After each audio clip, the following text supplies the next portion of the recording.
Hello everyone, welcome back to crazy method study. मैं हूँ OP Yadav, आप देख रहे हैं क्रेजी मेथड स्टडी। चलिए स्टार्ट करते हैं। टॉप 500 हम लोग डिस्कस कर रहे थे, जिसका पार्ट 9 रहने वाला है। तो विदाउट वेस्टिंग आवर टाइम हम लोग चलते हैं आगे फटाफट से। लास्ट वीडियो मैंने क्वेश्चन पूछा था, second law of thermodynamics define. तो इसका राइट आंसर एंट्रोपी हो जाएगा। वीडियो के अंत में आज भी आपसे एक सवाल पूछा है, जिसका जवाब आपको कमेंट बॉक्स में देना है। और इस क्वेश्चन का आंसर लगभग 10 लोगों ने किया था, तो बहुत अच्छा, वेरी गुड। इसी तरीके से आंसर कीजिएगा। आज मैंने आपका आंसर पिकअप नहीं किया, बट इट्स ओके।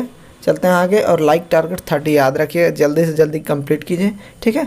आगे बढ़ते हैं। The ratio of endurance limit to the shear to the endurance limit in flexure is कितना हो जाएगा? 0.55। ये रटने वाला है, रट लो किसी तरीके से, बहुत बार पूछा जाता है, ठीक है।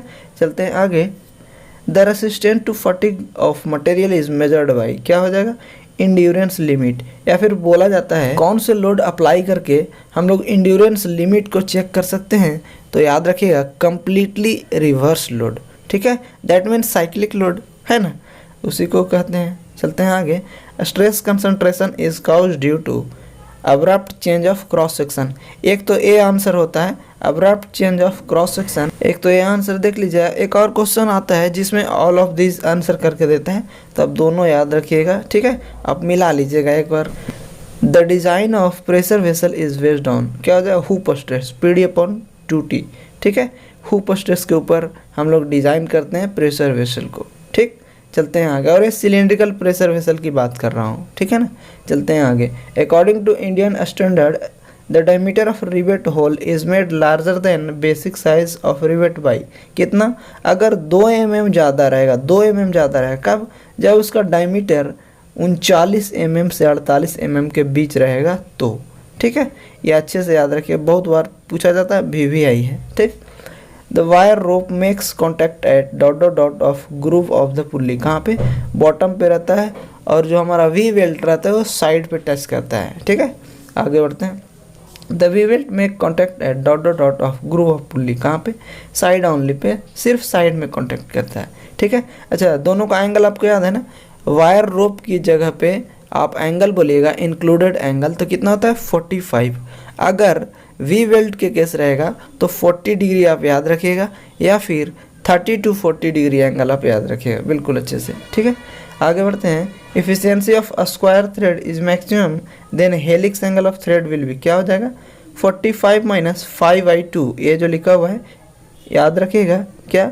45 डिग्री माइनस 5/2, ये हमारा एंगल हो जाएगा, ठीक है। इस केस में हमारा मैक्सिमम इफिशियंसी मिलता है, ठीक। चलते हैं आगे। The standard length of shaft will be कितना? 5 मीटर, 6 मीटर एंड 7 मीटर, तीनों आंसर सही है। आप ऑल ऑफ दिस सेलेक्ट कीजिएगा, ठीक है। आगे बढ़ते हैं।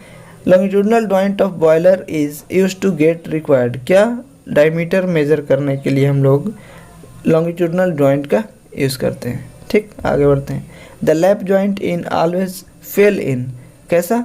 सिंगल शेयर में फेल होता है। लैप जॉइंट का मतलब क्या? एक प्लेट ऊपर, दूसरा प्लेट इसके ऊपर रख के यहाँ पे रिवेटिंग कर दिया। अब जब ये फेल होगा तो इधर लोड लगेगा, इधर लोड लगेगा, तो क्या हो जाएगा?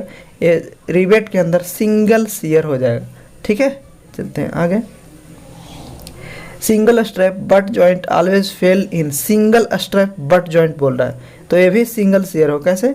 अगर ए है एक हमारा, एक प्लेट ए है, दूसरा प्लेट ए है, मतलब उसके एज टू एज को ऐड कर रहे हैं, ठीक है।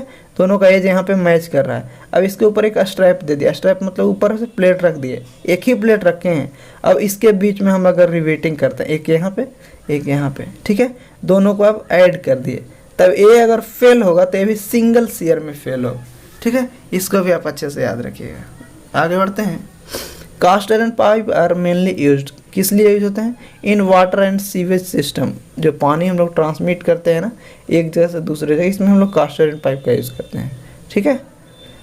A rivet joint is dot dot dot fastening, कैसा फास्टनिंग है? तो परमानेंट फास्टनिंग के अंदर आता है। अगर ऑप्शन में सेमी परमानेंट है, परमानेंट नहीं है, तो उसके ऊपर भी आप प्रीफर कीजिएगा, ठीक है।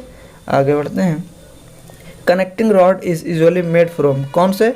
तो मीडियम कार्बन स्टील से बनता है, फोर्ज स्टील का बनता है, आप याद रखिए। फोर्ज स्टील भी कभी कभी ऑप्शन में रहता है, तो उस समय मीडियम कार्बन स्टील नहीं रहेगा, तो आप उसको क्लिक कीजिएगा, ठीक है।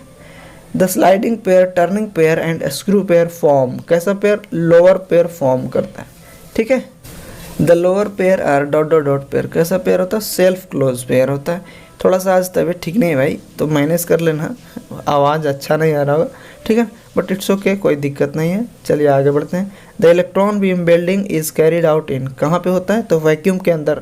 और वैक्यूम कितना मेंटेन किया जाता है, तो याद रखिएगा 10⁵ टॉर मेंटेन किया जाता है, ठीक है, 10⁵ टॉर मेंटेन किया जाता है। ये भी बहुत ज़्यादा VBI है, ठीक है। आगे बढ़ते हैं। लिंडे वेल्डिंग यूजेस, कैसा होता है, तो कार्बोराइजिंग फ्लेम एंड राइटवेड टेक्निक, ये बहुत बार पूछा गया है और इसरो में भी कई बार पूछा गया है और आपके सब सिंपल एग्जाम में तो आते ही आते हैं, ठीक है।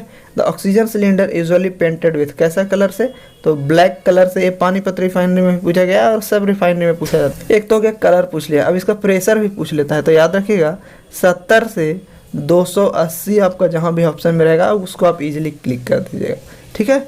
चलते हैं आगे। Acetylene cylinder usually painted with, क्या हो जाएगा, मैरून कलर से पेंट किया जाता है, कैसा कलर, मैरून कलर। और इसका प्रेशर आपसे पूछ लिया जाए तो 7 से 103 आपको जहाँ भी ऑप्शन में रहे उसको आप क्लिक कर दीजिएगा, ठीक है। चलते हैं आगे। In order to cut mild steel the cutting angle of chisel should be, कितना हो जाएगा, 60 डिग्री। माइल्ड स्टील को कट करने के लिए 60 डिग्री एंगल ऑफ चीजल का यूज़ करते हैं, ठीक है। हेक्सा ब्लेड इज स्पेसिफाइड, ये लेंथ से स्पेसिफाई किया जाता है। और लेंथ कहाँ से मेजर किया जाता है, तो जो हमारा अगर हेक्सा ब्लेड इस तरीके का है, हेक्सा ब्लेड, इसके ऊपर अगर तीथ बना हुआ है तो ये दोनों का जो होल का जो सेंट्रल डिस्टेंस है ना, दोनों का होल का जो सेंट्रल डिस्टेंस ए वाला, इसी से हम लोग इसके लेंथ को मेज़र करते हैं, ठीक है। तो इसको भी अच्छे से याद रखें, दोनों क्वेश्चन है, दोनों पूछा जाता है। A ring gauge use to, क्या यूज़ करते हैं, तो check the diameter of shaft and stud को मेजर करने के लिए हम लोग रिंग गेज का यूज़ करते हैं, ठीक। आगे बढ़ते हैं। The instrument which has all feature try square bevel protractor steel rules scriber is, क्या होता है, इसको कॉम्बिनेशन सेट, आपको पता है यार ये भी है ये भी है, जितना भी फीचर है सब है ही, तो कॉम्बिनेशन है सारी चीज़ों का ना, इसलिए कॉम्बिनेशन सेट याद रखिएगा, ठीक है। आगे बढ़ते हैं। The accuracy of micrometer, caliper, dial indicator और कैन बी चेक बाई, तो किससे चेक करते हैं, स्लिप गेजेस से। ये बहुत ज़्यादा VBI है, ये बहुत बार पूछा जाता है और लगभग इस बार भी आने का चांस है 99%, ठीक है, तो आ सकता है, याद रखिए। When the file is move to and fro to the work it is known as, क्या बोलते हैं, ड्रॉ फाइलिंग बोलते हैं, ठीक है। ये भी VBI है, बहुत बार पूछा जा चुका है। Scribing block is use to, किस लिए करता है, locate the centre of round bar, round bar का जो भी हमारा उसका सेंटर कैसे होगा, अगर ये हमारा राउंड बार है इस तरीके से, इसका सेंटर क्या होगा, तो स्क्राइबिंग ब्लॉक लेते हैं, उसको यहाँ पे रख देते हैं और उसमें हमारा एज बना हुआ रहता है, ठीक है, एज, तो दोनों एक बार यहाँ से लगा के रखते हैं इसे और एज दोनों इंडिकेट कर देता है एक ही बार में, तो इसको हम लोग बोलते हैं स्क्राइबिंग ब्लॉक, ठीक है।